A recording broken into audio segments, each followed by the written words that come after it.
Application for appointment. হ্যাঁ, এখানে আপনি একটু লিখে দিতে পারেন যে hello sir, I am from Bangladeshi, আপনার নাম এবং আপনার যে সমস্যা সেটা এক লাইনে জাস্ট একটু বর্ণনা করে আপনারা দিলেন। আপনারা এই ডেমোটা দেখলে বুঝতে পারবেন আসলে। এগুলো না দিলেও হবে, কিন্তু একটু মেইলের সৌন্দর্যের ক্ষেত্রে আমরা এটা দিয়ে দিলাম। মেন যে ইনফরমেশন সেটা হচ্ছে যে ইনফরমেশন এটুকু আপনাকে দিতে হবে। তো আমরা এখানে এখানে দেখেন নেম অফ পেশেন্টের নাম দিবেন এখানে। এর পরবর্তী পাসপোর্ট নাম্বার দিবেন। তার পরবর্তীতে যেটা আছে আপনারা হচ্ছে ডেট অফ বার্থ, এটা সব পাসপোর্ট অনুযায়ী করবেন।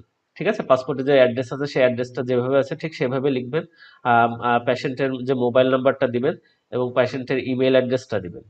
ঠিক আছে, এর পরবর্তীতে যে এখানে দেখেন নেম অফ ডক্টর, অর্থাৎ এই যে যে ডক্টরটা আমরা সিলেক্ট করছি, আমরা এই যে সিলেক্ট করলাম যে অমৃতা পাল, আমরা এই ডক্টরের নামটা আমরা এই ইসে দিয়ে দিব। আমরা ডক্টরের নামটা দিলাম।